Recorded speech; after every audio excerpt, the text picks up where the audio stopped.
Hello everyone, आप सभी का बहुत बहुत स्वागत है। इस वीडियो में हम पोषण संबंधी जानकारियाँ प्राप्त करेंगे, ठीक है। और यह वीडियो आज आपका पोषण और स्वास्थ्य संबंधित जानकारी का दूसरा पार्ट होने वाला है, ठीक है। अभी तक हमने कौन कौन सा टॉपिक कवर किया है, तो स्वास्थ्य किसे कहते हैं, पोषण किसे कहते हैं, कुपोषण क्या है, पोषक तत्व क्या है और भोजन क्या है, और साथ ही संतुलित आहार क्या क्या है, ठीक है। तो यहाँ तक का हमारा जो है वीडियो कवर हो चुका था। यहाँ तक का हमने सभी चीज़ें जो है कंप्लीट कर ली थी। अब इसके आगे का हम करेंगे। तो आज हम देखने वाले हैं भोजन के मूल, कार्य एवं पोषक तत्व। लेकिन इससे पहले यदि आप हमारे चैनल पर नए हैं तो चैनल को सब्सक्राइब कर लीजिए, वीडियो को लाइक और शेयर कर दीजिए, ठीक है। तो चलिए वीडियो हम शुरू करते हैं। तो आज हम देखने वाले हैं भोजन के मूल, कार्य एवं पोषक तत्व, ठीक है। तो यहाँ पर हमने थोड़ा सा जानकारी कल के वीडियो में ही कल जो है मैंने बताया था कि भोजन के मूल कार्य कौन कौन से होते हैं और भोजन के अन्य कार्य कौन कौन से होते हैं। तो यदि आपने उसे नहीं देखा है तो आप उसे डिस्क्रिप्शन बॉक्स में लिंक दी गई है, उस वीडियो को आप जा करके वहाँ से देख सकते हैं। तो चलिए वीडियो शुरू करते हैं। तो सबसे पहले देखते हैं शरीर को ऊर्जा प्रदान करना। भोजन का मुख्य कार्य क्या होता है? यह शरीर को क्या करता है? ऊर्जा प्रदान करता है, ठीक है। फिर शरीर का निर्माण करना, ठीक है। नेक्स्ट है रोगों से शरीर की सुरक्षा करना। ये जो है भोजन के मूल कार्य होते हैं, तो इन्हें याद रखेंगे, ठीक है। आगे देखते हैं। सबसे पहले नंबर पे है शरीर को ऊर्जा प्रदान करना, जो कि भोजन का कार्य है। ऊर्जा प्रदायक तत्व कौन कौन से होते हैं? तो कार्बोहाइड्रेट और वसा जो है आपके क्या करते हैं? ऊर्जा प्रदायक तत्व होते हैं। ये हमें क्या करते हैं? ऊर्जा प्रदान करते हैं। नेक्स्ट है शरीर का निर्माण करना। शरीर का निर्माण करने के लिए कौन कौन से तत्व शामिल किए गए हैं इसमें? प्रोटीन तथा जो खनिज लवण जो है आपके, ठीक है। प्रोटीन तथा खनिज लवण ये आपके शरीर के निर्माण करने में सहायक होते हैं, अर्थात शरीर का विकास करते हैं, वृद्धि करते हैं और जो टूटे फूटे ऊतक होते हैं, ठीक है, उनकी मरम्मत करते हैं। आगे देखते हैं रोगों से शरीर की सुरक्षा करना। तो ये क्या करते हैं? रोगों को क्या करते हैं? ख़त्म करते हैं और रोगों से हमारे शरीर की जो है सुरक्षा करते हैं। तो इसमें कौन से आपके तत्व आ जाएंगे? तो विटामिन्स वगैरह जो हो गई, ये आपके रोगों से लड़ने की जो क्षमता हमें प्रदान करते हैं। तो ये कुछ सूक्ष्म मात्रा के तत्व हो जाएंगे, ठीक है। आगे में हम पढ़ेंगे कि माइक्रोन्यूट्रिएंट्स क्या होते हैं और मैक्रोन्यूट्रिएंट्स क्या होते हैं। तो ये दोनों चीज़ हम आगे देखेंगे। तो इसके उदाहरण देख लेते हैं। कार्बोहाइड्रेट तथा वसा हमें किससे किससे प्राप्त होता है?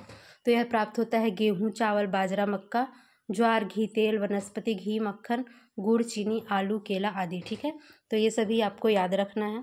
आगे देखते हैं प्रोटीन हमें किससे मिलता है। तो मैंने कल भी बताया था कि दलहनी पौधे जो होते हैं जिनसे हमें दाल मिलती है, ठीक है, इन सभी में प्रचुर मात्रा में क्या होती है?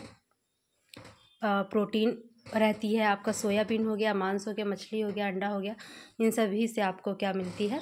प्रोटीन मिलती है। आगे अब आ जाइए विटामिन पे। तो विटामिन हमें किससे, कहाँ कहाँ से मिलती है?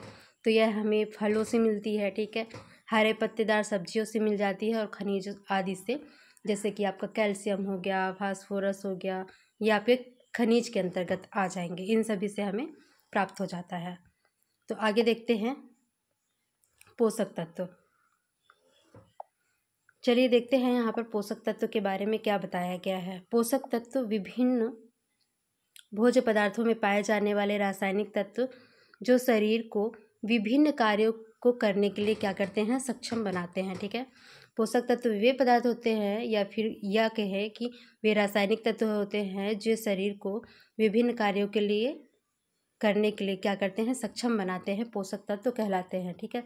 शरीर के पोषण के लिए पोषक तत्वों की आवश्यकता होती है। संतुलित आहार से शरीर को सभी प्रकार के पोषक तत्व मिलते हैं, ठीक है।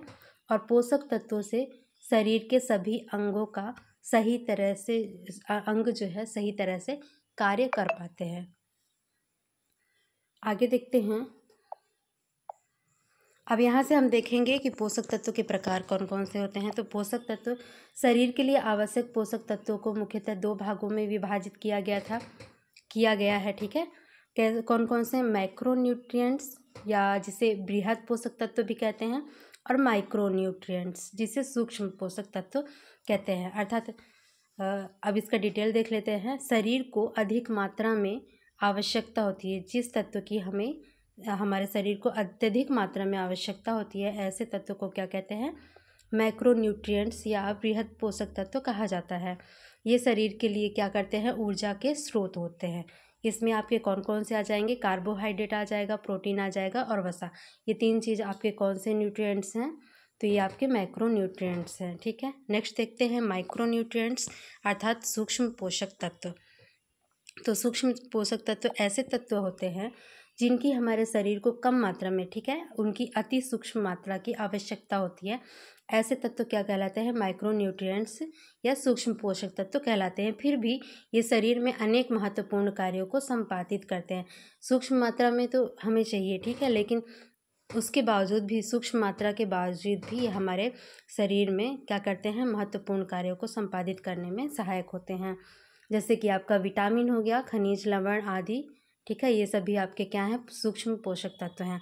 तो आगे देख लेते हैं विटामिन्स के प्रकार। विटामिन्स कई प्रकार की होती हैं, जैसे कि आपकी विटामिन बी हो गई, विटामिन ए हो गया, vitamin B1, vitamin B2, vitamin B3, vitamin B5, vitamin B6, vitamin B7, vitamin B9 और विटामिन B12। ठीक है, तो विटामिन बी के भी कई प्रकार होते हैं। इसी तरह से विटामिन सी आपका हो जाएगा, विटामिन डी हो जाएगा, विटामिन ई और विटामिन के।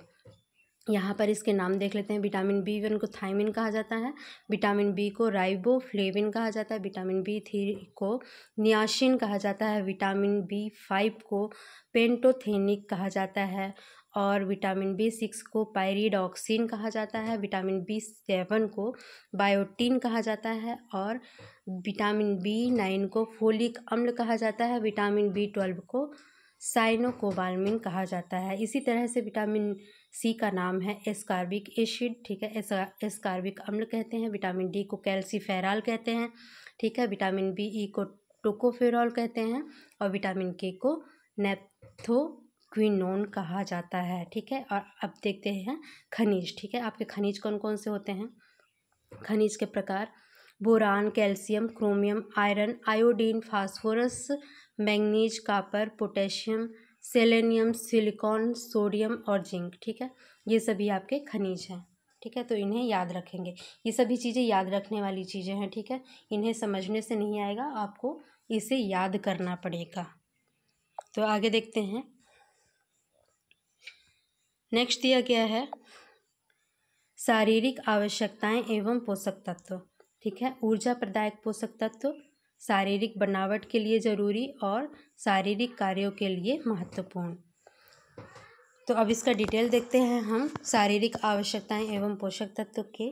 सबसे पहले देखेंगे ऊर्जा प्रदायक पोषक तत्व कौन कौन से होते हैं। अभी मैंने बताया था स्रोत होते हैं इसके कार्बोहाइड्रेट, वसा और प्रोटीन। ठीक है, इसी तरह से शारीरिक बनावट के लिए वसा, प्रोटीन और खनिज आपका हो जाएगा और शारीरिक कार्य के लिए जो महत्वपूर्ण है ये सभी पोषक तत्व हो जाएंगे। ठीक है, तो शारीरिक ऊर्जा को कैलोरी कहा जाता है। ठीक है, शारीरिक ऊर्जा को क्या कहा जाता है?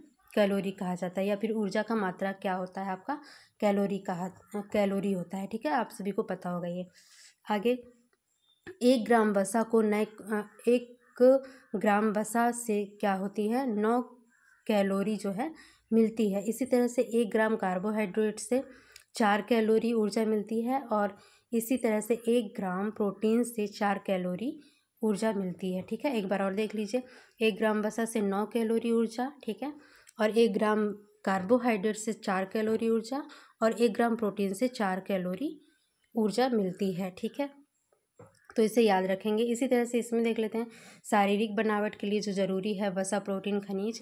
तो इसके कार्य होते हैं शरीर के ऊतकों, अंगों, हड्डियों और दांतों के लिए यह आवश्यक होते हैं। ठीक है, और इसी तरह से इसका कार्य हो जाएगा थर्ड का सभी पोषक तत्व इसके जो स्रोत होते हैं।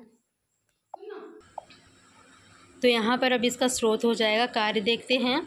ठीक है, सभी पोषक तत्व कार्य देखते हैं। सभी के शरीर के सभी कार्य जैसे कि पसीना आना, तापमान, मेटाबॉलिज्म, ब्लड प्रेशर, थायराइड आदि को नियमित करने में अलग अलग पोषक तत्व अपना जो है योगदान देते हैं। ठीक है, तो ये सिंपल सी बात है। आगे देखते हैं इसका जो कार्य है आपका कार्बोहाइड्रेट, वसा और प्रोटीन का जो कार्य यहाँ पर दिया गया है। शरीर में होने वाले सभी जैव रासायनिक क्रियाओं को पूरा करने के लिए ऊर्जा जो है आवश्यक होती है। तो ये सभी को पता होगा। तो यहाँ आज का आपका कितना कंप्लीट हो गया? शरीर, ये हो गया आपका शारीरिक आवश्यकताएं एवं पोषक तत्व। यहाँ तक हमने अभी कंप्लीट कर लिया।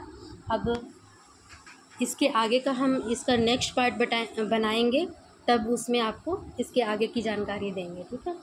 तो यदि वीडियो अच्छी लगी हो तो वीडियो को लाइक कीजिएगा, शेयर कीजिएगा, चैनल को सब्सक्राइब कीजिएगा।